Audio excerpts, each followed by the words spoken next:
Selamat pagi Pak Yanto. Nama saya Lisa Leni, LN160 dari program studi Teknik Industri Fakultas Teknik Universitas Surabaya. Di sini saya akan mempresentasikan mengenai goals 12, yaitu pastikan pola konsumsi dan produksi yang berkelanjutan. Ada 7 penerapan. Yang pertama, sosial. Dalam contoh sosial, dengan membuat iklan layanan masyarakat dan melakukan edukasi agar masyarakat lebih dapat memahami secara cepat dan efisien. Contoh kasus di Indonesia, melaksanakan program untuk stability konsumsi dan produksi dengan semua negara mengambil tindakan dipimpin dengan negara maju. Contoh dan uraian teknologi yang digunakan memberikan edukasi yang menarik dari segi program tersebut agar lebih canggih dan lebih berkembang. Yang kedua yaitu environment atau lingkungan. Biasanya yaitu dapat mencapai manajemen berkelanjutan dan penggunaan yang efisien dari sumber daya alam. Contoh kasus di Indonesia yaitu peningkatan efisiensi material dalam pengolahan primer dan sekunder oleh hasil hutan. Teknologi yang digunakan yaitu dalam konstelasi demikian diharapkan daerah dapat mendirikan fondasi untuk fokus dan clustering industri berbasis wilayah, khususnya dalam membangun industri kecil menengah. Yang ketiga yaitu ekonomi dengan membuat lapangan pekerjaan di wilayah tersebut untuk meningkatkan defisit wilayah. Contoh kasus di Indonesia, dari segi kedokteran, adanya MRI teknik tersebut jauh lebih aman dibanding dengan sinar. Lebih dari sekedar mendeteksi adanya tidaknya penyakit seperti itu. Teknologi yang digunakan MRI menjadi salah satu alat kedokteran yang sampai saat ini dianggap paling aman untuk mendeteksi. Yang kelima yaitu SD. Mendukung praktek-praktek pengadaan barang pabrik yang berkelanjutan sesuai dengan kebijakan dan prioritas nasional. Contoh kasus di Indonesia, rasionalisasi subsidi fosil yang mendorong konsumsi yang boros, sehingga dengan menggunakan listrik pasar selaras dengan kondisi lokal. Teknologi yang digunakan dalam perkembangannya restrukturisasi bisnis sebagai upaya untuk memaksimalkan sinergis, merampingkan lini bisnis, meningkatkan efisiensi supply chain, sekaligus menjadi media dalam perencanaan pajak. Yang keenam yaitu ES.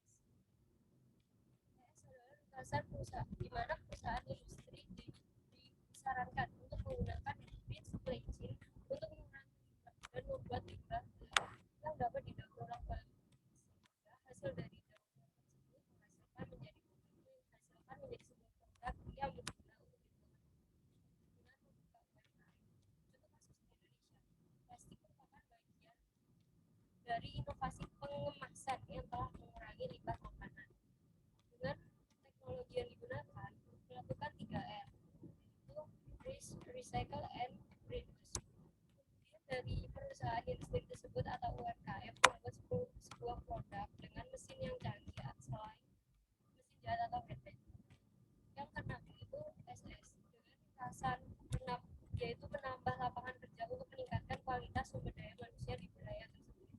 Contoh kasus di Indonesia yaitu membangun sumber daya manusia Indonesia unggul, kreatif dan inovatif dalam menyangga era revolusi industri 4.0.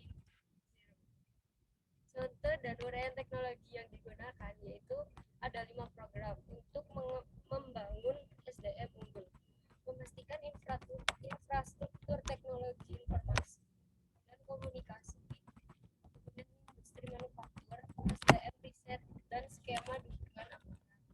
Yang terakhir yaitu ada SES. SES singkatannya yaitu mengembangkan dan mengimplementasikan alat untuk memonitor dampak pembangunan berkelanjutan seperti pariwisata yang berkelanjutan yang dapat menciptakan lapangan kerja dalam dan mendukung budaya serta produk lokal. Contoh kasus di Indonesia, pengelola bahan kimia dan semua jenis limbah yang ramah lingkungan sesuai kerangka kerja internasional yang disepakati dan secara signifikan mengurangi pencemaran bahan kimia. Dengan menggunakan teknologi yang digunakan, adanya mesin canggih untuk mengolah semua jenis limbah yaitu yang terbuat dari Jepang. Mesin tersebut sangat berfungsi dengan baik agar benar-benar